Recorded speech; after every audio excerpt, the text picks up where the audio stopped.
शकुनी एक कुटिल मामा के रूप में महाभारत की कथा में प्रचलित है। उसकी ही दुष्टता भरी चालों के कारण महाभारत जैसा विनाशकारी युद्ध हुआ और कौरवों का नाश हुआ। अपनी ही बहन के खानदान को खत्म करने की मंशा रखने वाले शकुनी को फिर भी स्वर्ग की प्राप्ति हुई। ऐसा क्यों हुआ और उसके मरने के बाद उसके खतरनाक पासों का क्या हुआ, चलिए जानते हैं। शकुनी गांधार के राजा सुबल के बेटे थे जिनके 99 बच्चे और थे। शकुनी की एक बहन भी थी, गांधारी।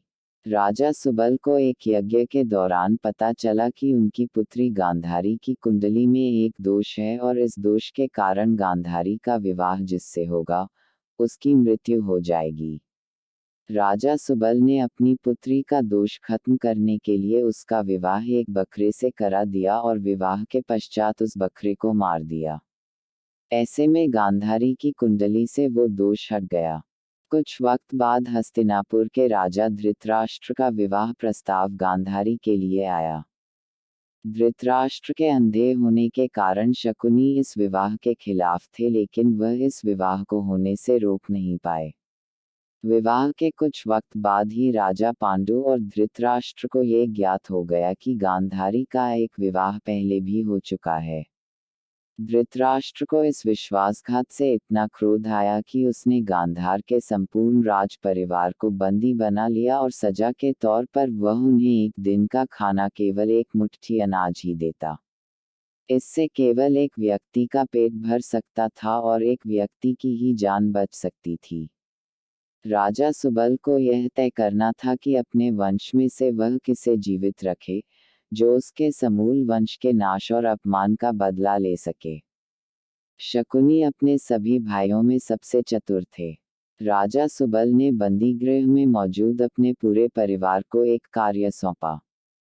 उन्होंने सबको एक हड्डी दी और एक धागा दिया और सभी को बोला कि इस धागे को बिना छुए एक छोर से दूसरे छोर जो लेकर जाएगा, भोजन उसे ही दिया जाएगा। इस कार्य में सभी विफल रहे मगर शकुनी ने ये कर दिखाया।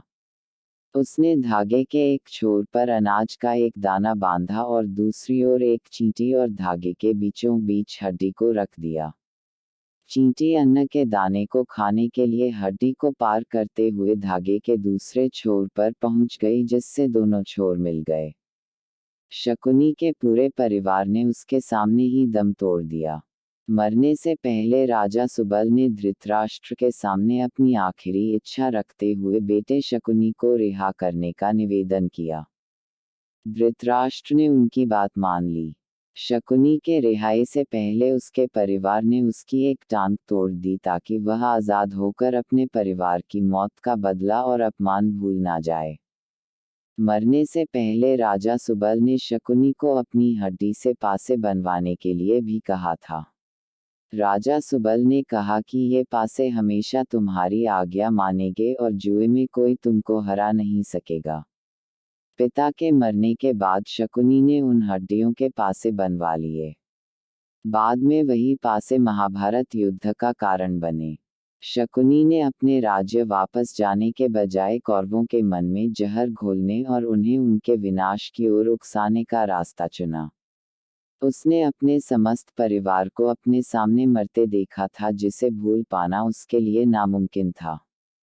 जब महाभारत का युद्ध हुआ तो उस युद्ध में शकुनी समेत उसके तीनों पुत्र भी मारे गए। युद्ध के 18वें दिन सहदेव ने शकुनी का सिर काटकर उसका वध किया। युद्ध समाप्ति के बाद श्री कृष्ण ने भीम को बुलाया और उस विनाशकारी पासों को नष्ट कर देने कहा ताकि भविष्य में महाभारत जैसा सर्वनाश ना हो। अर्जुन वहीं से गुजर रहे थे। उन्होंने केवल कृष्ण के पासे नष्ट करने की बात सुनी और वो स्वयं ही कुछ दूर जाकर एक बड़ी नदी में उन पासों को फेंक दिया।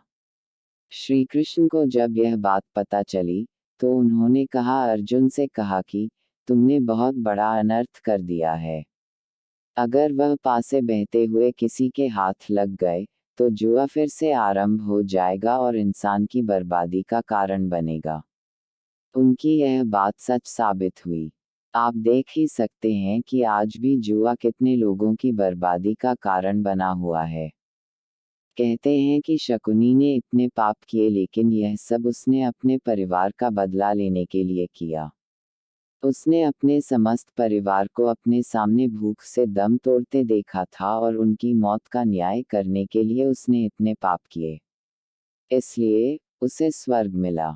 दूसरा कारण यह भी बताया जाता है कि महाभारत युद्धभूमि पर स्वयं भगवान कृष्ण मौजूद थे और उन्होंने कहा था कि इस युद्धभूमि में जो कोई भी मृत्यु को प्राप्त होगा, उनकी मौजूदगी के कारण उन्हें स्वर्ग की प्राप्ति होगी।